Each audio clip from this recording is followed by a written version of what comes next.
జగన్మోహన్ రెడ్డి ఇలాగే వ్యవహరించాడు, అందుకని 151 నుంచి 11కి పడిపోయాడు. మీరు కూడా అంటే రేవంత్ రెడ్డి కూడా ఇలా వ్యవహరిస్తే he also definitely fall down అని చెప్పి ఒకసారి బయట.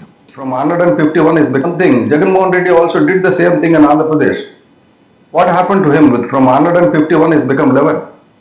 And Ravant Reddy is definitely going to fall down. And he is digging his own grave. He wants to encash it. But he doesn't know one thing. Jagannath Reddy also did the same thing in Andhra Pradesh.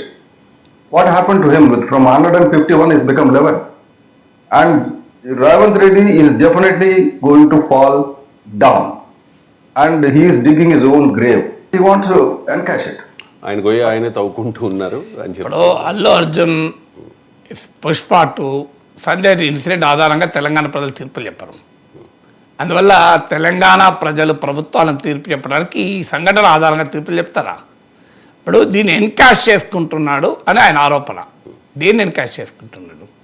Allu Arjun target చేస్తే లాభం వస్తుందని ఎవరు guarantee ఇస్తున్నారు? అసలు దీంట్లో encash ఏముంది?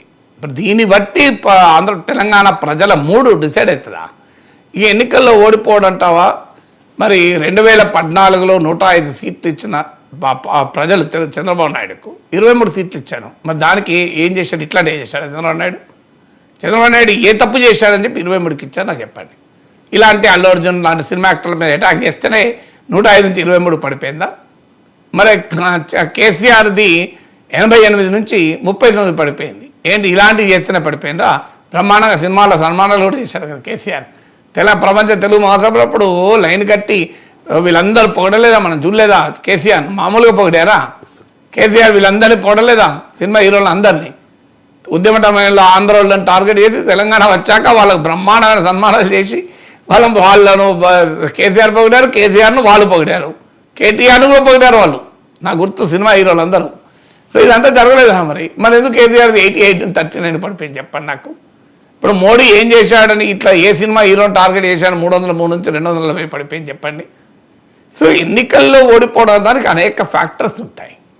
ఇప్పుడు cinema వాళ్ళను ముట్టుకుంటేనే ప్రభుత్వాలు పడిపోతాయి అనుకోవడం కూడా చాలా అతి అంచనా. సినిమా వాళ్ళని టార్గెట్ చేస్తే ప్రభుత్వాలు పతనం అవుతాయి.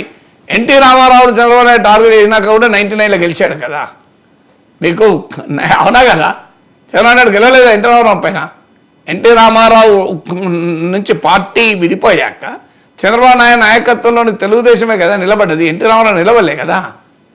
మరి ఎన్టీ రామారావు ఉండగానే, ఆయన బతికుండగానే ఆయన వెళ్ళి ఆయన రోడ్డు మీదకి వచ్చిన జనం చంద్రబాబు నాయుడు వెనకాలే ఉన్నారు తప్ప ఎన్టీ రామారావు వెనకాల రాలే కదా. మరి ఎన్టీ రామారావు మించిన గొప్ప నటుడు ఎవరైనా ఉన్నారా? అందువల్ల పవన్ కళ్యాణ్ టార్గెట్ చేసిన మీకు 2019 ఎలక్షన్స్ అప్పుడు పవన్ కళ్యాణ్ టీడీపీకి టార్గెట్ చేసింది కదా, వైసీపీకి టార్గెట్ చేసింది. మరి వైసీపీ పవన్ కళ్యాణ్ టార్గెట్ చేసినా కూడా వైసీపీ 151 వచ్చాయి కదా. అందువల్ల సినిమా యాక్టర్లు ముట్టుకుంటే మొత్తం ప్రపంచం భూకంపాలు వస్తాయి, ప్రపంచాలలో ప్రభుత్వాలు కూలిపోతాయి అంటే చాలా అతిగా అంచనా వేయడం మన సినిమా వాళ్ళ గురించి. Yes, film personalities may be popular, అల్టిమేట్గా ప్రభుత్వ ఓవరాల్ పాలన ఏంటి, పౌరులకు సంతృప్తి కలిగించేలా ప్రభుత్వ పాలన అందించిందా లేదా, ప్రజలకు మాకు ఏం జరిగింది, సంక్షేమం జరిగిందా, అభివృద్ధి జరిగిందా, గవర్నెన్స్ ఎలా ఉంది, ఇలాంటి అనేక అంశాల ఆధారంగా తీర్పు చెప్తారు తప్ప అల్లు అర్జున్ పుష్ప ఆధారంగా ప్రజలు రేవంత్ రెడ్డి ప్రభుత్వాన్ని కూలుస్తారు అని ఊహాగానాలు చేయడం ఆశ్చర్యంగా. ఇది కూడా ఒక అంశమే కదా సార్. అంటే బొలిశెట్టి సత్య గారు చెప్పేది పాలన అందించడం మానేసి ప్రజా సమస్యల మీద ఫోకస్ చేయడం మానేసి మొత్తం ఫిల్మ్ ఇండస్ట్రీ మీదే అల్లు అర్జున్ మీదే ఫోకస్ చేశారు అని. మానేశారని ఏ బేస్ మీద చెప్పారు?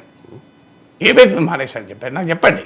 బేస్ ఉండాలి కదా. అలాగే సార్, ఇప్పుడు అంతా కూడా నాగేశ్వర్ అనే వ్యక్తి రోజు గంట సేపు టీవీలో మాట్లాడుతున్నాడు అంటే ఏ పని చేస్తాడు? ఇక నేను ఏ పని చేస్తాను, ఒక టీవీలో మాట్లాడుతున్నాను. ప్రయారిటీ దీనికి ఇచ్చారు అని. ప్రియారిటీ అంటే ఏ బేస్? మీకు ఎవరు చెప్పారు ప్రియారిటీ బేస్ ఇచ్చారు? ప్రాతిపదిక ఏంటి? మొత్తం అసెంబ్లీ ఎన్ని గంటలు జరిగింది, అందులో ఎన్ని గంటలు ఈ చర్చ నాకు చెప్పండి. ఏ డేటా లేకుండా మాట్లాడితే ఎట్లండి? నాకు చెప్పండి, ప్రియారిటీ అంటే ఏంటి? అసెంబ్లీలో ఫస్ట్ ఇదే తీసుకున్నారా? అసెంబ్లీ చివరిలో వచ్చింది, అవునా కదా? అసెంబ్లీ ఎన్ని రోజులు జరిగింది, మొత్తం ఎన్ని గంటలు జరిగింది, మీరు ఉన్నాయి అసెంబ్లీ రికార్డులు? అసెంబ్లీలోనే కాదు సార్, తర్వాత మొత్తం 24 గంటలు ఎన్ని గంటలు దీని మీద మాట్లాడడం కదా సార్. మొత్తం అంతా ఆయన నడిపిస్తూ మొత్తం అదేందుకు నడుస్తుంది? ఎవరు మీరు అది తప్ప ఇంకేం చూడదలుచుకోగలేదు, దానికి ఎవరేం చేస్తారండి? మొత్తం అదే నడుస్తుందా? మీడియా వాళ్ళకి ఏంటంటే ఈ సినిమా అంటే క్రేజ్, అంతే తప్ప సమాజంలో ఇక ముఖ్యమంత్రి రోజు ఈ పని చేస్తాడా? అది ఈ బేస్ మీద మాట్లాడతారని, ఏ డేటా ఉందని మాట్లాడుతున్నారు చెప్పారు. అన్నీ వదిలేశారని, అన్నీ వదిలేశారు అంటే తెలంగాణకి ప్రభుత్వం నడుస్తలేదా? తెలంగాణకి ప్రభుత్వం ఏమీ నడతలేదు, మొత్తం స్తంభించిపోయింది. స్కూల్ ఆఫ్ అయినాయి, హాస్పిటల్ క్లోజ్ అయినాయి, పోలీస్ స్టేషన్ల పనులు లేవు. ఏమో అది విచిత్రంగా ఉంది. ఇది ఒక్కటే ఎందుకంటే మీడియా దాన్ని ఫోకస్ చేస్తుంది ఈ సందర్భం. ఇది ఎప్పటి నుంచి లాస్ట్ 2-3 డేస్ నుంచి ఇంత ఎక్కువ జరిగింది కదా. రాజకీయాల్లో అన్నీ ఉంటాయి కదా, ఇది ఉంటుంది. ప్రభుత్వం ఇది ఒక్కడే పని చేస్తుంది అనడం కూడా కరెక్ట్ కాదు కదా. ఏదో ఈ టైం ఈ ప్రభుత్వం ఇది ఒకటే పని ఎందుకు చేస్తుంది, చాలా పనులు చేస్తుంది. జగన్ ఓటమికి అనేక కారణాలు ఉన్నాయి సార్. దానిలో ముఖ్యంగా పవన్ కళ్యాణ్ ని ఉద్దేశపూర్వకంగా టార్గెట్ చేయాలి అని చెప్పి నా దగ్గర డేటా లేకుండా నేను మాట్లాడలేను. ఏ డేటా లేకుండా నేను దీనివల్లనే పలానా ప్రభుత్వం పడిపోయింది అనే కంక్లూజన్లు మీరు ఇచ్చుకోవచ్చు, కానీ నేను ఇవ్వలేను. నాకు ఏదో ఒక డేటా ఉండాలి. ఏ ప్రాతిపదిక లేకుండా మన పర్సెప్షన్ ప్రజల పర్సెప్షన్గా మనం రుద్దడం అనేది కరెక్ట్ కాదు. ఇప్పుడు జగన్మోహన్ రెడ్డి అయినా సినిమా నటుని, పవన్ కళ్యాణ్లో ఉన్న సినిమా నటుని టార్గెట్ చేయలే, పవన్ కళ్యాణ్ ఉన్న పొలిటికల్ లీడర్ని టార్గెట్ చేశారు కదా. ఇప్పుడు ఇక్కడ దాని కంపారిజన్ ఏముందండి? పవన్ కళ్యాణ్ ఒక పొలిటికల్ లీడర్, అక్కడ అల్లు అర్జున్ పొలిటికల్ లీడరా నాకు చెప్పండి? సినిమా టికెట్ల ధరలు తగ్గించి అది ఆ ఒక్క ఇష్యూ పైన జగన్ ఓడిపోయిన మీరు కంక్లూజన్ కదా నాకు అభ్యంతరం. ఒక్కటి కాదు సార్, ఇలాంటివన్నీ అదే మీరు మీ దృష్టిలో టికెట్ల వల్లనే ఓడిపోయారంటే దాని చాయిస్, ఎవరి అభిప్రాయాలు వాళ్ళే, ఎంతకన్నా ఎక్కువ ఏం చేస్తాం. అంటే జగన్ ఓటమికి ముఖ్యంగా పవన్ కళ్యాణ్ ని ముఖ్యంగా ఉండదు. ఎలక్షన్స్ లో వైసీపీ నేతలే ఇప్పుడు వాళ్ళు ఎవరైనా వైసీపీ నేతలు మాట్లాడింది మీకు వేరేవైతే నాకు అభ్యంతరం లేదు, నాకు మాత్రం కాదు. వాళ్ళు మాట్లాడుతారండి, అందరూ అన్ని మాట్లాడతారు. దానివల్ల దీనివల్ల ఓడిపోయారని ఎట్లా చెప్తారండి? అనేక ఫ్యాక్ట్ అయితే ఇప్పుడు ఉదాహరణకు పవన్ కళ్యాణ్ టార్గెట్ చేసినకపోతే చంద్రబాబు నాయుడు ముఖ్యమంత్రి అయ్యేవాడు కదా. అంటే తెలుగుదేశం పాత్ర ఏమీ లేదు ఇలా మొత్తం ఎన్నికల్లో. ఇష్యూల్లో ఓన్లీ పవన్ కళ్యాణ్ టార్గెట్ చేయడమేనా? మరి ఏ ప్రాతిపదిక మనం విశ్లేషణ చేయాలి చెప్పండి. అందువల్ల రేవంత్ రెడ్డి ప్రభుత్వం ఈ అంశం పైన పడిపోతుంది, ఇట్ విల్ ఫాల్ డౌన్. ఇది స్ట్రేంజ్ ప్రిడిక్షన్ తప్ప ఇంకోటి ఏం లేదు. దాన్ని బట్టి ఉంటుంది. నేను అందుకే అడుగుతున్నా, 2014లో 105 సీట్లతో గెలిచిన టీడీపీ 2019లో 23 సీట్లు ఎవరిని టార్గెట్ చేస్తాయని చెప్పండి? ఏ సినిమాలను టార్గెట్ చేస్తాయి? అప్పుడు కూడా పవన్ కళ్యాణ్ టార్గెట్. పవన్ కళ్యాణ్ దానివల్లనే ఓడిపోయారా? జగన్మోహన్ రెడ్డి సంబంధం లేదు. అదొక ఫ్యాక్ట్. ఏం మాట్లాడతారండి దానికి? సో ఒక ప్రాతిపదిక ఏదైనా ఉండాలి కదా. సినిమాలను టార్గెట్ చేస్తే ప్రభుత్వాలు పడిపోతాయంటే మోడీ ఏ సినిమా యాక్టర్ని టార్గెట్ చేస్తాము? 63 సీట్లు తగ్గినాయి. నాకు చెప్పండి ఎందుకు తగ్గినాయి మోడీకి?